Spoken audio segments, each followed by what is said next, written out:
April of 2023. On TikTok, there appears a video of barely 20 seconds. A transgender influencer, smiling, holding a can of Bud Light with her very own image printed on it. Just 10 days later, 27 billion euros disappear from the market capitalization of the largest beer company in the United States. A wave of boycotts sweeps across several states. The bars remove the Bud Light signs, and thousands of workers lose their jobs. A brand that had dominated for 22 years collapses because of a seemingly harmless campaign. Why did a small marketing campaign unleash the biggest crisis in the beverage industry of the United States? Who is really responsible?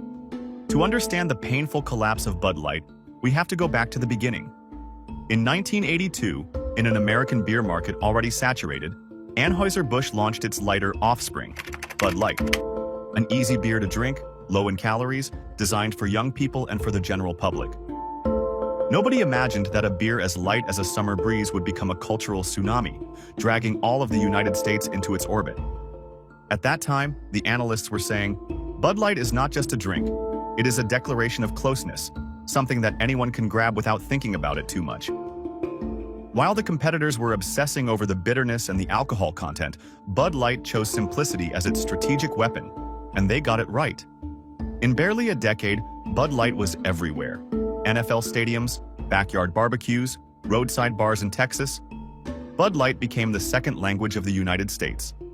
Every shout of encouragement was accompanied by the hollow and metallic sound of a silver and blue can opening.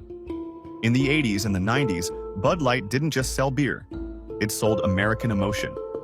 The Real Men of Genius campaign became legendary. Funny, relatable, celebrating the everyday. Its slogan, easy to drink, easy to enjoy, wasn't just a phrase. It was the definition of a lifestyle, cheerful, carefree, and without judgment. At the Super Bowl, the Bud Light advertisements were almost as anticipated as the game itself. Some joked, saying that if Coca-Cola is the symbol of sweet America, Bud Light is the symbol of authentic America. But while the country was laughing with those advertisements, a crack was starting to open. While Generation X and the millennials grew up with Bud Light, the next generation, Gen Z, is no longer as interested in beer. The consumption habits have changed. They drink less alcohol, they care more about their health and about their image on social media networks. When they go out partying, they no longer upload photos with a can in their hand, but rather pretty cocktails, seltzers, or branded drinks designed for Instagram. Meanwhile, the sales of Bud Light start to slow down. From a peak of more than 40 million barrels per year, the consumption curve flattens little by little, like a heartbeat that is weakening. Can a brand born to be a mass icon survive when those masses change? At Anheuser-Busch, they knew it. And they started to look for ways to rejuvenate Bud Light, to make it more modern, more inclusive, and closer to the social media generation.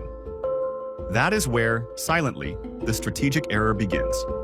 After so much time at number one, Bud Light started believing that any campaign it touched would work. The marketing machinery, once the creative heart of American advertising, started to function like just another megacorporation. Data, spreadsheets, KPIs. Everything was being measured, except for the most important thing, the real feelings of its customers.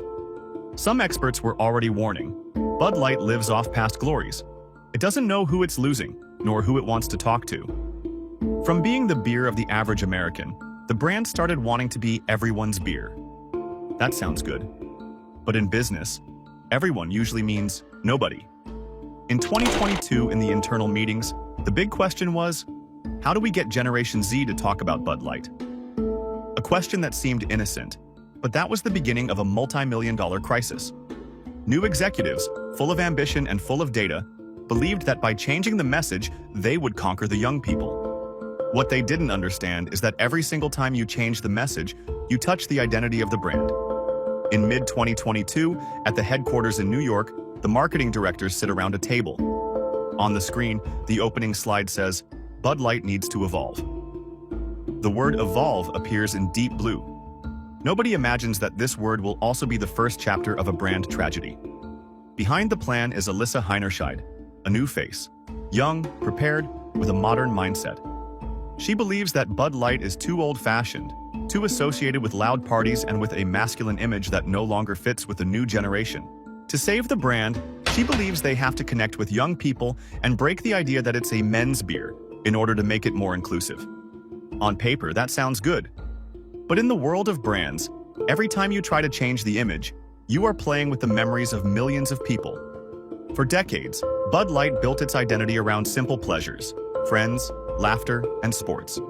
The new campaign, on the other hand, starts to talk about new values, about a new generation, and about cultural change. And suddenly, the longtime faithful, working-class customers, truck drivers, laborers, sports fans, stop seeing themselves in that story. At the end of 2022, the repositioning plan is approved. The green light is given to something small, a simple video for social media networks. Nobody knew that this video could sink an empire. The story of the collapse of Bud Light doesn't begin with a big global campaign. It starts with a micro-marketing collaboration. Everything starts with a TikTok of less than 20 seconds. Dylan Mulvaney, a popular content creator, publishes a clip thanking Bud Light for a special can with her image. It's a celebration of her 365 days living with authenticity. In theory, it's nothing more than a small collaboration between a brand and an influencer. Something that the industry does thousands of times per year. But in practice, it was the spark that ignited a gas tank with leaks. Nobody on the marketing team suspected that a single can of beer could erase thousands of millions in market value. In 48 hours, the video surpasses 1 million views. With them, tens of thousands of furious comments arrive. From small towns in the south of the United States to large online forums, a chain reaction begins. The singer Kid Rock publishes a video shooting at some cans of Bud Light. The clip reaches tens of millions of views. The country singer Travis Tritt announces that he removes all the Anheuser-Busch products from his tour. Hundreds of bars and restaurants announce that they will stop ordering Bud Light. On Twitter, the hashtag Boycott Bud Light stays at the very top for more than 48 hours straight. This stops being customer feedback. It becomes a cultural manifesto. The experts baptize the phenomenon as the Dylan Mulvaney effect, when a campaign accidentally touches the deepest cultural fault lines of modern America. Bud Light, which had always been a relatively neutral brand, suddenly finds itself dragged to the political and social epicenter. The conservative sectors interpret it as a betrayal of traditional values. Part of the progressive public, on the other hand, becomes outraged when the brand remains silent and doesn't defend the person they collaborated with. Result? Bud Light loses on both sides. In a polarized society, staying in the middle is no longer necessarily the safest place. It can be the most dangerous place. When the crisis explodes, Bud Light doesn't offer a clear explanation, nor apologies, nor a strong defense. Silence. But in the online world, silence is interpreted as consent, or as cowardice. A media expert sums it up like this: they're trying to be neutral, but in a cultural crisis, neutrality is staying between two red lines. The problem is not Dylan. It's the perception gap between the brand and its customers. Bud Light believes it's speaking to a new generation, but unintentionally, it turns its back on those who have been loyal for 40 years. The consequences don't take long to arrive. In the first weeks of May, the sales of Bud Light fall more than 20% compared to the previous year. At the end of the month, the drop hovers around 30%. That means losing practically a third of the revenue in very little time. If before Bud Light was selling 10 million cans per week, now 3 million remain in the warehouse. Unopened, untouched, stacked on cold shelves. The shares of Anheuser-Busch InBev fall more than 20%, erasing tens of thousands of millions of euros in market value. In the United States, 2 manufacturing plants for glass bottles close down, and around 1,000 workers lose their jobs.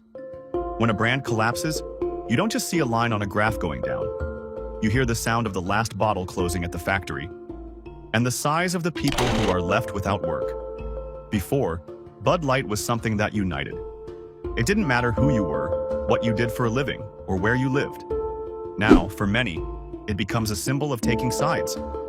A simple can of beer no longer just carries malt and foam. It also carries emotions, prejudices, and social divisions.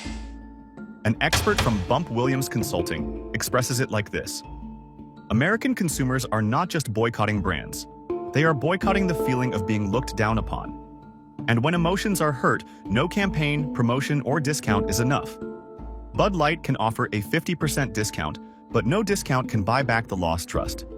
So then, what was it that really made Bud Light stumble? It wasn't just a video. It wasn't just Dylan. It wasn't just a bad campaign. It was the moment when the brand let others define who it was. They forgot that marketing is not just about selling products, but about speaking to the collective emotions of a society. Consumers don't oppose change. They oppose the lack of authenticity. Bud Light had been an authentic brand, fun and relatable. Now it seemed like a giant desperately trying to remain relevant.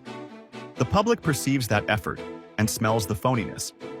That's how the great brands slowly disappear, when the message is designed only to be trendy and stop speaking from the heart. Bud Light didn't collapse from a single marketing error. It collapsed because it forgot its soul. It forgot who had been toasting with it during the last 40 years. It didn't just lose sales, it lost trust. If you're a creative, you work in marketing, or you're simply a curious observer, ask yourself, if you had been the CEO of Bud Light at that moment, what would you have done differently? Is there a way to maintain the identity of the brand without losing the new generation? Leave it in the comments. I would love to read your perspective. If you like brand stories and the real lessons behind the noise of marketing, don't forget to subscribe to the channel and activate the notifications so you don't miss the upcoming documentary episodes. The content of this video is an independent analysis and commentary developed from multiple reliable sources with the objective of educating, learning, and inspiring creativity. It does not contain elements of personal attack, politics, or discrimination. All points of view are presented with objectivity and respect. Thank you for having stayed until the end. We'll see you in the next video.